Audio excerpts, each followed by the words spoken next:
బాబాయ్ మీ పేరు? నా పేరు సోమయ్య, ఐలేని సోమయ్య. ఏం చేస్తుంటారు? వ్యవసాయం చేస్తామండి. వ్యవసాయం చేస్తారు. ఎట్లుంది వ్యవసాయం మంచిగా సాగుతుందా? పెట్టిన కాడికి అంత ఎండిపోయిందండి. అంత ఎండిపోయిందా? ఉమ్. ఎట్లా? నీళ్ళు వారక, నీళ్ళు వారక. ఎందుకు వారతలు?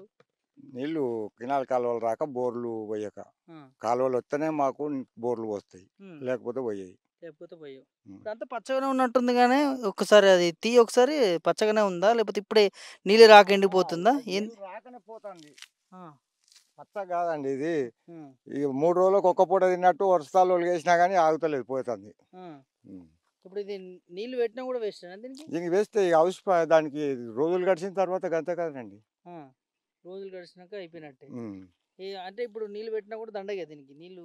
దండగా ఇది కోసే దశ, ఇది ఆ. కోసే దశలో మనం ఇప్పుడు ఇది ఎండకు ఇప్పుడు పండకుంటే ఎండకుంటే ఇట్లా ఆ. ఉన్నది కాబట్టి దీంతో నష్టం కథమే ఇక. ఆ. దీనికి నీళ్ళు ఎప్పుడో పట్టేది ఉండే. ఎప్పుడో పట్టేది ఉండి ఇప్పుడు కోసే దశ, మనం ఇప్పుడు కోత్తనే ఉంటుంది హార్వెస్టర్లు. ఎన్ని ఎకరాలు పెట్టినా ఎంత ఎండిపోయింది? నేను 4 ఎకరాలు పెట్టినా 2 ఎకరాలు ఎండిపోయింది. 4 ఎకరాలు 2 ఎకరాలు సగం సగం సగం దిగుబడి మనకు కానొస్తుంది. 2 ఎకరాలు మొత్తం అయింది. 2 ఎకరాలు మొత్తం అయింది. ఎన్ని అంటే ఎప్పుడు వేసినావు నాటంతా కూడా?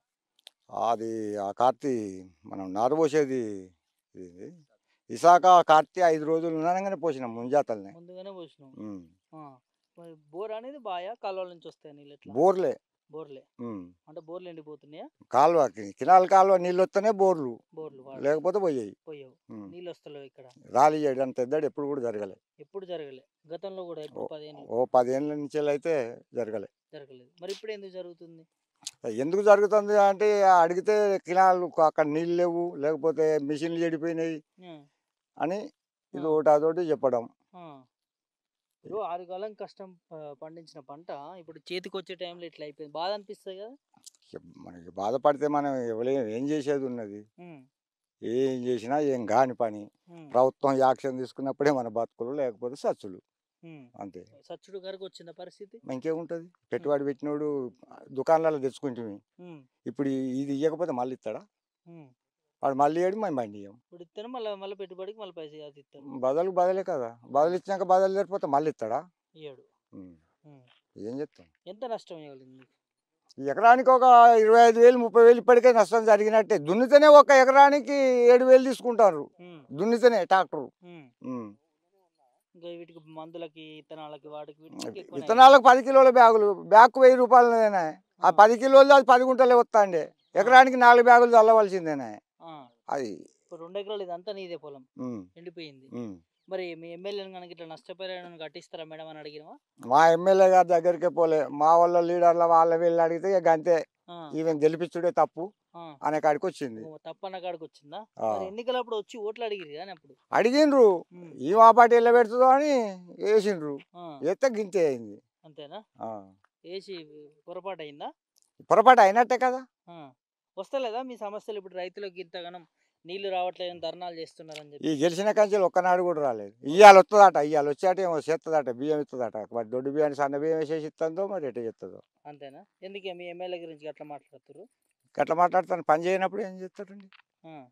ఒక పిల్లలకు తండ్రి అయినా సాధలేకపోతే ఆ తండ్రిని కూడా లెక్క చేయరు, తిడతారు. మరి ఇది కూడా గంతే. ఇక ఇది కూడా అంతే ఉందా? మరి రేవంత్ రెడ్డి పరిపాలన ఎట్లుంది? ఇక రేవంత్ రెడ్డి పరిపాలన అంటే ఆయన అప్పుల పాలైన నాకేం లేవు అని ఆయన అంటాడు. లేకపోతేనేమో నా జేబు దులిపి మీకే ఇస్తా, నాకు వచ్చే జీతం మీకే ఇస్తా, ఎట్లా పంచుతారో పంచుండ్రి అని ఆయన అంటాడు. వార్తలలో ఆయన దగ్గరికి పోయే శక్తి మనకెక్కడిది? మనం పోదామని ఆయన మళ్ళీ రానిస్తారు, అక్కడికి రానియరు. రైతులు కదా మీరు, ఎందుకు ఎంత రైతులు అయినా వాళ్ళకి సీటు దొరికేదాకానే అయ్యా అప్పానుడు. సీటు దొరికినాక వాళ్ళ బూట అందుకున్నాడు, వాళ్ళకి కావాలి ఎందరు, మాకు ఎవరు లేరు కావాలి, వాళ్ళకి ఎందరు కావాలి. ఓట్లు అప్పుడే మీరు అవసరం అంటారా? అవును, వాళ్ళ సీటు దొరికిన తర్వాత వాళ్ళతో ఏం పని లేదు వాళ్ళకు, అట్లున్నది రాజ్యం. ప్రజాప్రభుత్వం అంటుంది కానీ ఒకసారి కలిసే ప్రయత్నం చెప్పారు మీ రైతులందరూ కూడా. ఏం కలుస్తామండి, ఏం కలుస్తాం?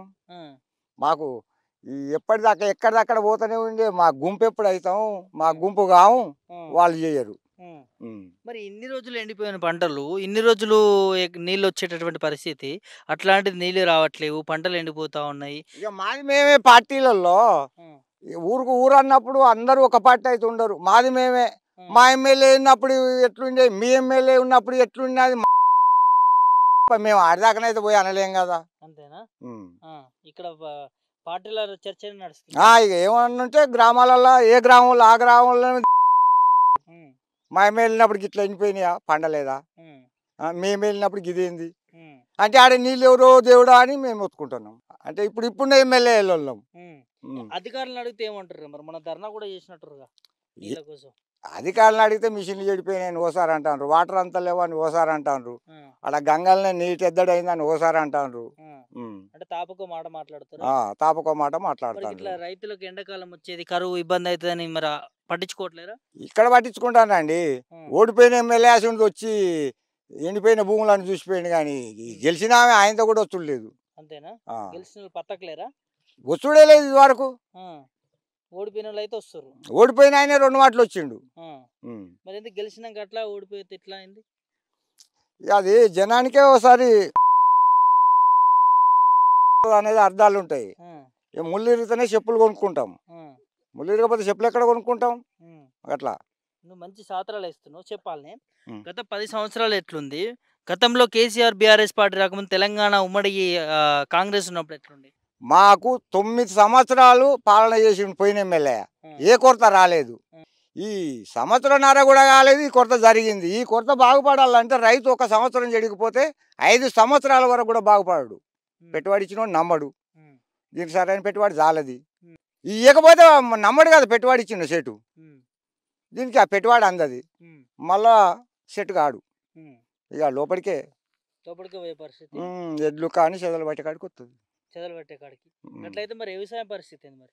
ఇక అంతే, ఏం లేదు.